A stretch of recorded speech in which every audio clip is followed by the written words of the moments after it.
What's good? What's good? What's good? This your boy Jay Shaw from the Behind the Bench Sports Network. Shout out to the bench crew. Something just came across my timeline and I had to make a quick little video. Luka Doncic scored 73 points tonight versus the Hawks. 148 to 143. Now, I didn't see the game, so I'm guessing that they needed all his points to win. This is alarming. You have Luka scoring 73, and I'm not saying Luka is not capable of scoring 73 points, because he's very capable. But it's done been more 70-point games in the last 5 years than it was ever in the NBA. It's done been more 65-plus games than it's ever been, or 50-point games than it's ever been. And this is the product that Adam Silver thinks everybody wants to see. That sounds like a person that really don't understand basketball, even though they've been around basketball. Just because you've been around it don't mean you know it. Look at Kendrick Perkins. Listen to some of the stuff KG talk about sometime. Listen to Stephen A. Smith. Just because you've been around basketball don't mean you really understand basketball. You might know, coaches and GMs and the behind the scenes stuff, but really analyzing it and knowing what you're watching and seeing what you're watching, you don't really pay attention and you don't follow the game like you should, being this old, watching the game. That's more for people that's 18, 19, 20 that haven't seen anything, haven't did no research, don't know the history. This is a bad product. This is a bad product. Joel Embiid scored 70. Just a couple days ago, Luka scored 73. Karl Anthony Towns scored 62. Are we really trying to wait for the next person to say, you know what? I'm going to break Kobe's record. I'm going to try to get 100 points in one game. Is that what we really want to look at? And then praise him like he's some great scorer, whoever it is? Nah, the game is just way too easy. There's no resistance. There's no resistance in the NBA.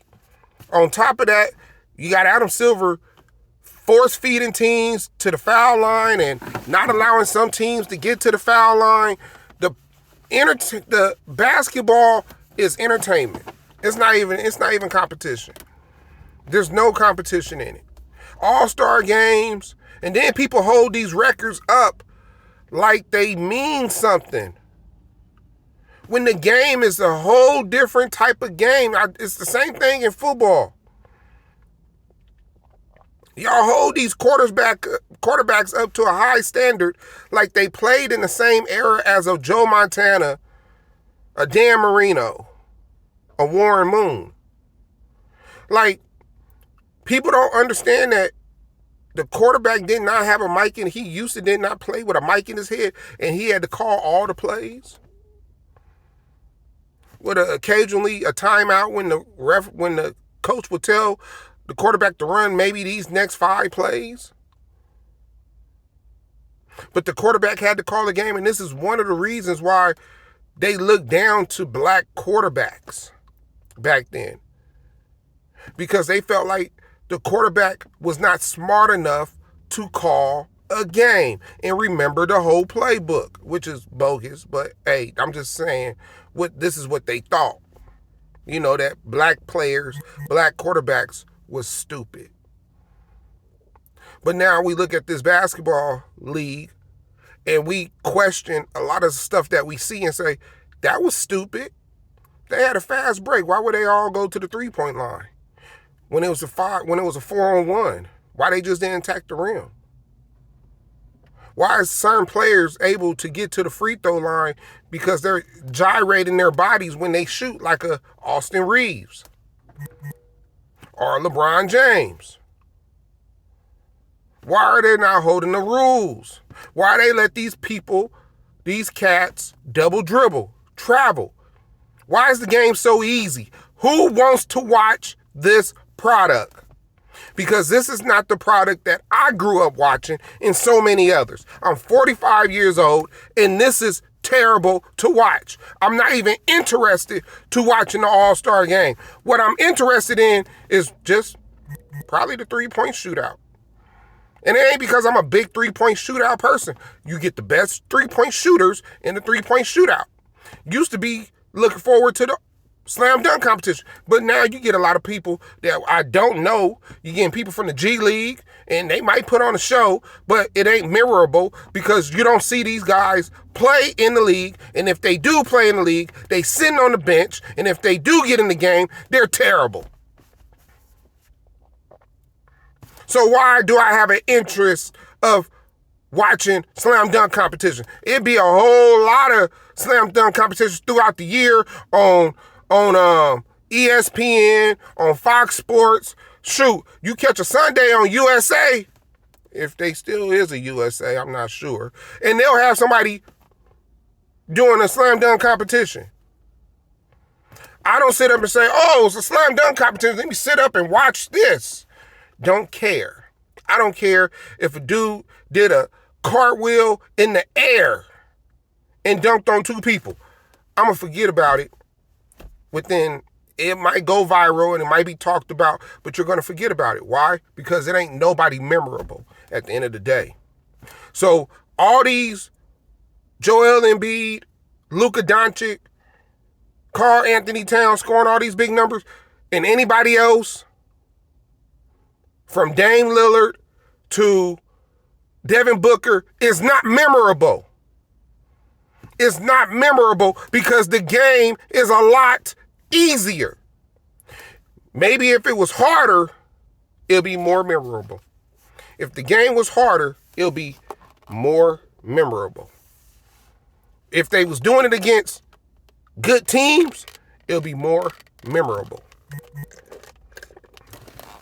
But they're not. They're doing it in an easy era that they want me to praise certain players because this player in year whatever is averaging 25 points in an easy era where there's no big man. All they do is shoot threes. No teams don't have their own goddamn style.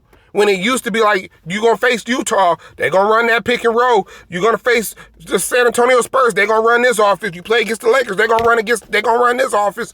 You play against Chicago, they're going to run this offense. You play against Sacramento, they're going to run this type of offense. Now everybody runs the same thing. Don't nobody got no specialty moves, no memorable moves. And this game is forgettable. It is forgettable. You don't remember nothing because it's terrible.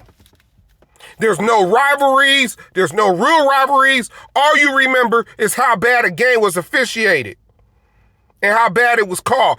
Adam Silver needs to be fired. At the end of the day, I am so heated. If you can't tell, I'm very heated. This is a rant, but I feel like everybody is feeling me on this. Don't nobody want to keep it 100. Shaq come out talking stupid, talking about the Lakers, try to make Russell Westbrook look like he was a bad player. Dude, stop being the go along, get along gang. Stop. It wasn't the Lakers. It was LeBron. There's no man that has the balls to keep it 100. Because everybody's too concerned about their friendships, their paper, and don't nobody got no more integrity. Ain't nobody honest.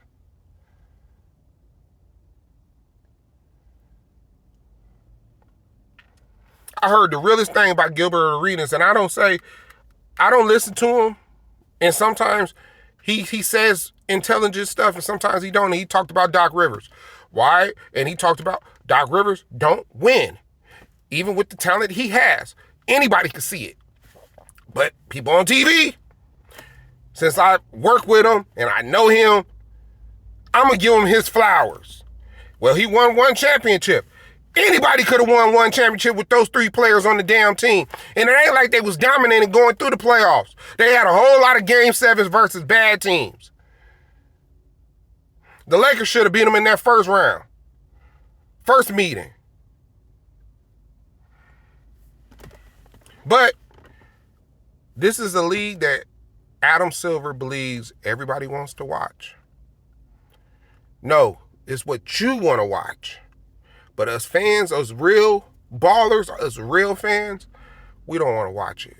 We don't even like listening to the people that talk about basketball. We'd rather listen to some independent content creators on YouTube, because at least they don't have no relationships and they're going to keep it 100. Man, this your boy Jay Shad. I'm out. This is the Behind the Bench Sports Network.